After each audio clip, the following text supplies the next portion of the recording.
భారతదేశంలో ఉన్న అత్యంత ప్రాచీనమైన శివలింగాల్లో శ్రీకాకుళం జిల్లా టెక్కల సమీపంలో ఉన్న ఎండ్ల మల్లికార్జున స్వామి శివలింగం. ఇది మొదటిసారి కూడా పూజలు అందుకున్న శివలింగం. శ్రీరాముడికి మరోవైపు రావణుడికి యుద్ధం జరుగుతున్న సమయంలో ఆ యుద్ధంలో లక్ష్మణుడు మూర్ఛపోతాడు. లక్ష్మణుడికి వైద్యం చేసిన సుసేనుడి తాలూకా మృతదేహం నుంచి ఏర్పడిన శివలింగంగా దీన్ని చరిత్ర చెప్తుంది. రాముడితో మొట్టమొదటిసారి పూజలు అందుకున్న ఈ శివలింగానికి కొన్ని వేల సంవత్సరాల యుగాల చరిత్ర ఉంది. దీని ప్రాసెసింగ్ గురించి ఇక్కడ ఎండ్ల మల్లికార్జున స్వామి తాలూకా శివలింగం యొక్క ప్రాసెసింగ్ గురించి వివరించడానికి మనతో పాటు ఆలయ అర్చకులు యుగంధర్ స్వామి ఉన్నారు. స్వామి నమస్తే. ఈ ఎండ్ల మల్లికార్జున స్వామి తాలూకా విశిష్టత ఏంటి? ఏంటంటే ఈ ప్రాంతాన్ని శ్రీకాకుళం జిల్లా టెక్కలి మండలం రావివలస అంటారు ఈ ప్రదేశాన్ని, ఈ ఊరిని. ఇదేంటంటే రావణాసుర సంహారం అయిపోయిన అనంతరం తిరిగి రాముల వారు అయోధ్యకు వెళ్ళిపోతుండగా మార్గ మధ్యంలో ఈ ప్రదేశం నుండి వస్తారు. దీని అంటే దండకారణ్య ప్రాంతం అంటారు ఈ ప్రదేశాన్ని. దండకారణ్య ప్రాంతంలో సుమంచ పర్వత ప్రాంతం అని పిలుస్తారు ఈ ప్రదేశాన్ని. ఇక్కడికి వచ్చేటప్పటికి వానర వైద్యులైన సుషేనుల వారు రాముల వారి దగ్గర ఆజ్ఞ తీసుకొని తపస్సు చేసుకుంటారు. వీళ్ళందరూ అయోధ్యకు వెళ్ళిపోతారు. అంటే రాముడు తన పరివారంతో సహా తిరిగి అయోధ్యకు వెళ్ళిపోతారు. రామ పట్టాభిషేకం అయిపోయిన చాలా కాలం వరకు సుషేనుల వారు అయోధ్యకు వెళ్ళకపోవడంతో ఆయన వెతుక్కుంటూ ఆంజనేయ స్వామి వచ్చి చూసేటప్పటికి సుషేనుడు ధ్యానం చేస్తూ అలా ధ్యాన సమాధి స్థితి పొంది ఉంటారు. అంటే ఆయన పార్థివ దేహం మాత్రమే ఉంటుంది. వెంటనే ఆంజనేయ స్వామి చాలా బాధతో విలపిస్తూ ఒక గొయ్యి ఏర్పరిచి ఆ గోతులో సుషేనుల వారి పార్థివ దేహాన్ని పెట్టి ఒక జింక చర్మాన్ని కప్పి తిరిగి అయోధ్యకు వెళ్ళి రాముల వారిని సీతమ్మ వారిని తీసుకొస్తారు. రాముల వారు వచ్చి ఆ జింక చర్మం తీసి చూసేటప్పటికి సుషేనుల వారి పార్థివ దేహం విచ్ఛిన్నమై దాని నుంచి ఒక శివలింగం ఉద్భవించి ఉంటుంది. అది మల్లెపూలతో కప్పబడి ఉంటుంది. అలాగే అజినము అంటే సంస్కృతంలో చర్మం అని అర్థం. ఈ అజినము మల్లెపూలతో కప్పబడింది కాబట్టి మల్లికార్జునుడు అని చెప్పి రాముల వారు నామకరణం చేస్తారు. వశిష్ఠ మహర్షి ఆధ్వర్యంలో కార్తీక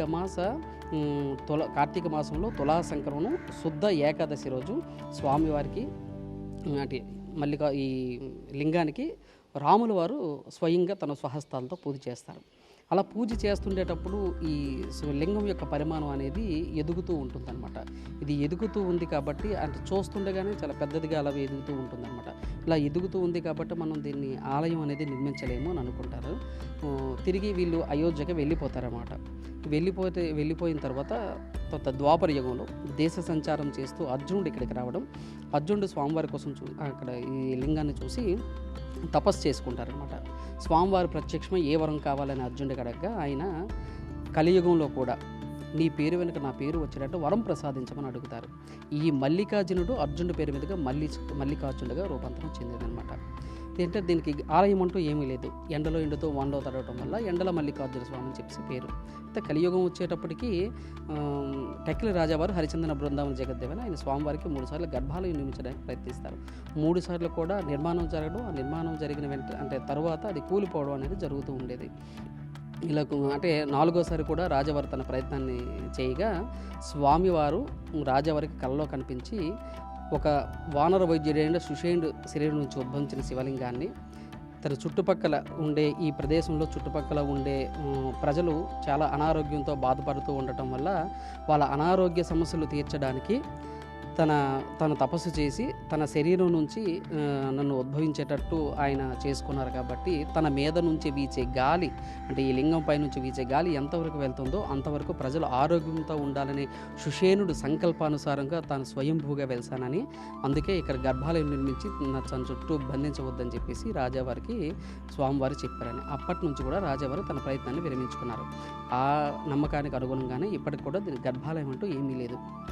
ఎండుతూ వానలో తడటం వల్ల ఎండల మల్లికార్జున స్వామి అని చెప్పి పేరు. ఇది శైవాగమ శాస్త్రం ప్రకారం ఈ ఆలయం పశ్చిమముఖ శివాలయం అనమాట.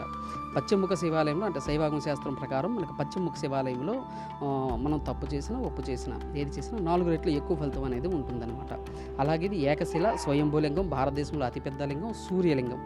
కాబట్టి ఇక్కడ భక్తులు ఏంటంటే చాలా అంటే పక్క రాష్ట్రాల నుంచి కూడా ఇక్కడికి తండాలుగా ప్రజలు రావడం అనేది జరుగుతూ ఉంటుందన్నమాట. కార్తీక మాసంలో అధిక సంఖ్యలో భక్తులు వస్తారు. అందుకే దీనికి కార్తీక మాసంలో అధిక సంఖ్యలో భక్తులు రావడం వల్ల దీన్ని కలియుగ కార్తీక కైలాసం అని ఆలయానికి పేరు అనమాట.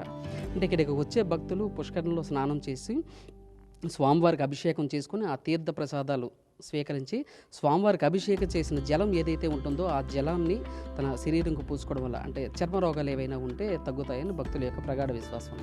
అలాగే ఒక వానర వైద్యుడు శరీరం నుంచి ఉద్భవించిన లింగం కాబట్టి ఆరోగ్య సమస్యలు ఏవైనా ఉన్నా, అలాగే వివాహం లేట్ అయినా, ఇలాంటి ఆరోగ్యపరమైన సమస్యలు ఏమన్నా ఎక్కువగా ఇక్కడ తీరుతాయని భక్తుల యొక్క విశ్వాసం. అలాగే పక్కని ఈ పుష్కరిణి సీత పుష్కరిణి అంటారు. అంటే త్రేతాయుగంలో ఇదంతా ఆలయం అంతా కూడాను ఒక పర్వత ప్రాంతం అవ్వడం వల్ల చుట్టూ జలం ఏమీ ఉండదు. శ్రీరామచంద్రుడు మొదటిసారికి ఇక్కడ స్వామివారికి పూజ చేయాలని ఒక సంకల్పం చేసుకునేటప్పుడు వాళ్ళు స్నానం కోసం ఎక్కడ జలం లేకపోతే ఆంజనేయుడు తన పాదఘాతంతో ఏర్పరిచిన కుండం అనమాట. ఇందులో మొదటిసారిగా సీతాదేవి స్నానం చేయడం వల్ల దాన్ని సీతకుండం, అలాగే సీత పుష్కరిణి అంటారనమాట. ఎప్పటికి కూడా పుష్కర జలాలు అంటే ఏ నదికి పుష్కరం వచ్చినా సరే ఆ పుష్కర జలాలు అనేది ఈ కోనేరులో కలపడం, అలాగే ఆ పవిత్ర జలాలతో స్వామివారికి అభిషేకం చేయడం అనేది జరుగుతూ ఉంటుంది. ఇది ఎండ్ల మల్లికార్జున స్వామి వారి విశిష్టత. ఇది శ్రీరాముడి సమయం నుంచి కూడా శ్రీరాముడి చేత పూజలు అందుకున్న విగ్రహం. కొన్ని వేల యుగాల చరిత్ర ఉంది ఇక్కడికి. ప్రతి ఏడాది కూడా ఇక్కడ ఎండ్లమల్లేశ్వర స్వామి చెప్పినట్టు కూడా ఎక్కడ కూడా దీనికి పైన గర్భాలయం గట్ట ఏముండదు, ఇలా ఓపెన్గా ఉంటుంది. ఎండ వచ్చిన వానొచ్చిన తడుస్తూ ఉంటుంది. ఇక్కడ ఉన్న ఈ వేలాది యుగాల చరిత్ర కలిగిన ఈ ఎండ్ల మల్లికార్జున స్వామిని పూజించుకుంటే ఆరోగ్యాలు వస్తాయి, ఏదైనా కోరికలు ఉన్నవారికి కోరికలు కూడా నెరవేరుతాయని ఒక విశిష్టత వేలాదిగా సంవత్సరాలకు ఇదే సాంప్రదాయం కొనసాగుతుంది. కార్తీక మాసంలో ఇక్కడికి వేల మంది భక్తులు చుట్టుపక్కల రాష్ట్రాల నుంచి, దేశ నలుమూల నుంచి కూడా వస్తూ ఉంటారు. ప్రతి ఏటా కూడా ఈ స్వామికి లక్షలాది మంది కూడా భక్తులు వస్తూ తమ కోరికలు తీర్చుకుంటూ కూడా ఉంటూ ఉంటారు. ప్రతి సంవత్సరం నుంచి కూడా భక్తులకి ఎటువంటి అసౌకర్యాలు కలగకుండా కూడా ఆలయ కమిటీ కూడా, ఆలయ దేవస్థానం కూడా దీనికి అన్ని సౌకర్యాలు కల్పిస్తుంది. దేశ నలుమూల నుంచి, చుట్టుపక్కల ఒరిస్సా రాష్ట్రం, ఛత్తీస్గఢ్ నుంచి కూడా, తెలంగాణ నుంచి కూడా వేల మంది ఇక్కడికి భక్తులు వస్తూ ఉంటారు. ఇది మన ఎండ్ల మల్లికార్జున స్వామి తాలూకా విశిష్టత, ఆలయ విశిష్టత. వీడి journalist Nagarajaramu, big TV news, Srikakulam.